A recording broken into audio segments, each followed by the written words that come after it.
Szczęść Boże, witam Was pięknie z Piekor, z mojej chałupy, a ja się mianuję Izolda Czmognowak. Jestem dziennikarką, robię w telewizji Katowice, mam swój program Dej Pozór właśnie o śląskiej kulturze, o śląskich tradycjach, folklorze i jestem też edukatorką regionalną, uca bajtle śląskiej gotki i naszych tradycji, zwyczajów, wszystkiego, czym chce się dzielić i czym uważam, że czasie asić, żyjąc sam w tym miejscu. A dzisiaj chciałam Wam pousprawiać o Wili, a konkretnie o taki jedny tajli, czyli wszystkim, co jest związane z jodłem, ze stołem. Z jednej strony jo nie ma żadna specjalistka, bo jo nie jest etnolożka, socjolożka i tak dalej, a z drugiej strony jest fes specjalistka, bo Wilia obchodza w tradycyjnej śląskiej familii od 50 lat. Może tych początków nie do końca pamiętam, ale za to te wszystkie następne pamiętam bardzo dobrze. Sama Wilia robiła od wielu lat i wszystkie te tradycje, w które żech erbła od mojej mamy, od mojej omy, staram się kultywować, a nawet jest czasami dodawam coś, co żech się dowiedziała, a co już w naszej rodzinie na przykład nie było praktykowane. No to Wilio to jest fest ważny dzień. Trzeba się szykować od rana, natomiast ja się skupia na tym stole, to zanim wszyscy siedniemy do stołu, powiem, jak ten stół musi wyglądać. Musi być przykryty białym serwetem, musi wyglądać czysto, elegancko. Na tym stole musi stać krzyż, bo to w zasadzie to jest najważniejsze, prawda? Bo to jest dzieciątko, czyli narodzenie Jezusa Chrystusa. Do nas Ślązoków jest to fez ważny dzień, fez ważne święto, to nie ma jakieś święta zimowe, to najważniejsze to jest to, że w te święta rodzi się dzieciątko. No to ten krzyż, który symbolizuje, no już trochę dalsza druga tego dzieciątka, ale który symbolizuje to, po co my się tu zebrali do kupy, ten krzyż na stole musi być. Oprócz tego musi być chleb, musi być sól, żeby nam tego nie brakło bez całki rok. Opłatek, ale dawniej to zamiast opłatka był chleb. Ludzie dzielili się chlebem i se winszowali. Co jeszcze tam musi być? Sianko. Sianko pod serwetem. No i niektórzy gadają, że to jest na pamiątkę właśnie tego Pana Jezuska w żłobku, a niektórzy gadają, że to z kuli tego, żeby mieć pieniądze. No nieważne z kuli czego, ale te sianko tak czy inaczej pod tym serwetem trzeba dać. Na pewno się werci. Co jest? Na pewno te wszystkie maszkyty, to wszystko, co będziemy jedli, to wszystko jest na stole, musi być, co by się siednąć do kupy i już potem się nie odrywać. To zaczynamy od zupy. Zupa to może być grzybionka, może być grochowo, może być rybionka. Podobno w okolicach Rybnika to na pewno jest rybionka. No to ta nazwa ich chyba zobowiązuje, ale u nas w chałupie się je siemienotka, zwano też konopiotka. To jest zupa, która kiedyś była bardzo tradycyjna, bardzo popularna na Śląsku. Wilija w zasadzie, wilio bez siemieniotki to nie była wilio, a dzisiaj już naprawdę odeszła w zapomnienie. Ja ta zupa robię, ja uważam, że to jest bardzo ważna tradycja i chcę ją pielęgnować. Ale czemu ta zupa, no insze rzeczy przetrwają, na przykład makówki, a ta siemieniotka nie bardzo, bo u nas, słuchajcie, ma bardzo ciężki smak. To jest zupa, to jest wywar z konopi i ona jest tako słodko-gorzko. Do tej zupy czasem się dowo krupy pogańskie, czyli kasza gryczana, my akurat jemy bez. No ale tej zupy trzeba chociaż troszeczkę skosztować. Ona, ta zupa symbolizuje to, że będziemy zdrowi, że będziemy się cieszyć pełnią zdrowia, pełnią sił. Moja teściowa zawsze godo, że to pastuszki jadły taką zupę i to też na ich pamiątka jest. Po tej zupie drugie danie, no to kartofle, normalnie ryba. Jako ryba. To niekoniecznie musi być kaper, nie zawsze tak u nas było. U mnie w chałupie nie, bo my nie radzi jemy kapra, zawsze my mieli na stole to, co tata rybiarz chycił. No i podobno też tak było w innych familiach śląskich, że jadło się to, co się chyciło w okolicznych tam stawach, jeziorach, a niekoniecznie ten kaper. A w biednych familiach dawniej jadło się śledzie po prostu zamiast ryby. Do tego musi być kapusta z grzybami, umastona masłem, kapusta z grochem, a do picia kompot z pieczek, czyli z suszonych owoców.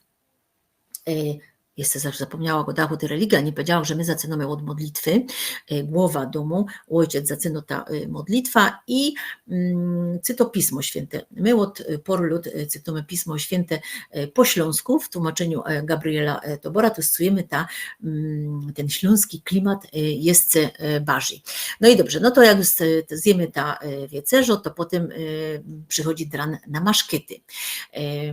Najpopularniejsze śląskie maszkety to oczywiście są makówki, zrobione z maku, z bułki albo z plecionki, czyli z chałki, z miodem, z bakaliami, to się wszystko praży z masłem, potem zalewa się mocy się ta bułka, albo to, co tam się, sucharki też są w mleku, przekłada się tym makiem usmażonym z tymi bakaliami, z tym miodem, jest to fez dobre. Mam nadzieję, że moja mama tego nie usłyszy, ale ja wolę makówki od mojej teściowej. Moja teściowa używa ino do tego migdałów, czyli mandli po śląsku i kokosu i takie mi najbardziej pasują, że tam za dużo w tym nie ma. No to makówki, to jest mój ulubiony maszket. Co jest? Moczka. Moczka to jest bardzo dziwna potrawa, bo ona ma mocka wersji. Niektórzy robią mocka nawet na wywarze z rybigów. Nigdy, że taki nie kosztowała, ale fest chciałabym to zrobić, także mam nadzieję, że kiedyś mi się to uda. Niektórzy dodawają do mocki pasternaku.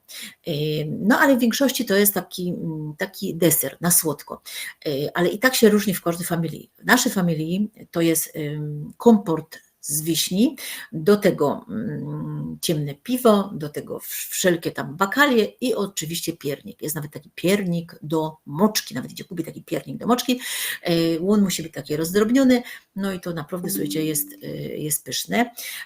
Ale są też, wiem, że dodają też do tego czekolady, no i roztomajte inne rzeczy, także my takie wersji nie jemy, ale każda moczka jest bardzo pyszna, ale wygląda nieciekawie. To muszę wam powiedzieć, że wygląda nieciekawie, jak żeście tego nie jedli, a obejrzycie, to się nie zrażajcie, to nie fajnie wygląda, ale fest fajnie smakuje.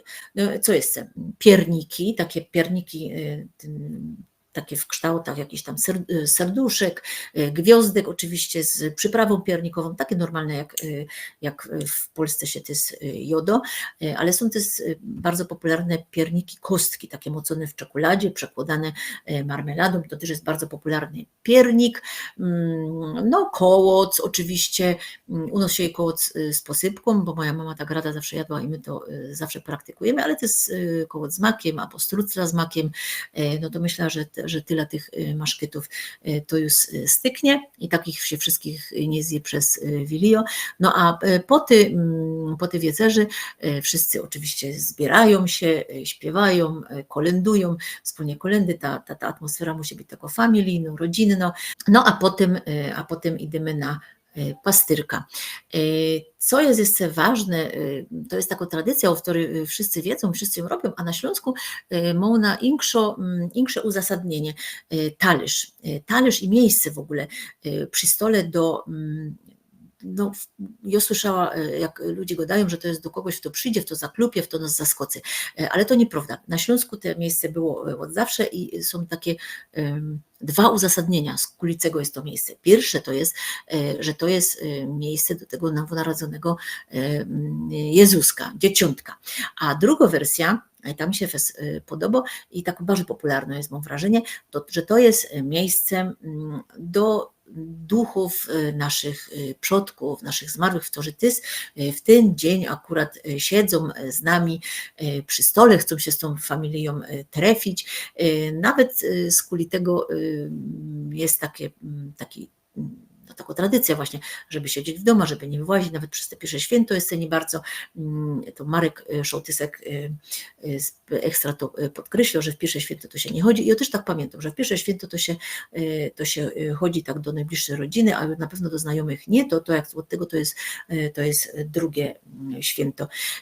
Jest, co jest interesujące, to mi się zawsze z Wilią kojarzy, no to oczywiście wiadomo, że to na pewno już ktoś o tym gadał, że to dzieciątko przynosi dzieciątko, czyli prezent to jest prezent od dzieciątka, od Jezuska, a jest takie rzeczy, co mi się właśnie z dzieciństwa przypominają, to takie dwa przesądy. Pierwszy to jest, że co się zrobi w Wilio, to trzeba dawać pozór na to, co się robi w Wilio, bo jako Wilio taki całki rok, a drugi przesąd, myślę, że bardzo niepopularny w dzisiejszych czasach, że Wilio powinien pierwszy do chałupy wleźć chłop.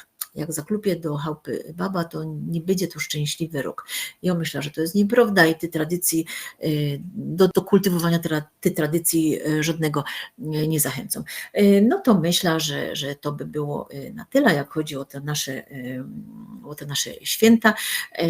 Myślę, że najważniejsza jest ta familijna atmosfera i to, że też wszyscy uczestniczą nawet już w przygotowaniach, albo czasami coś swojego przyniosą, także idzie ten klimat tej wspólnoty poczuć już trochę wcześniej, przyrychtować się do tego, no a potem wspólnie świętować narodziny Pana. No, czego wam też życzę, takiej familijnej atmosfery, no i błogosławieństwa nowonarodzonej dzieciny na gody, bo tak się po śląsku godo na Boże Narodzenie. Czymcie się.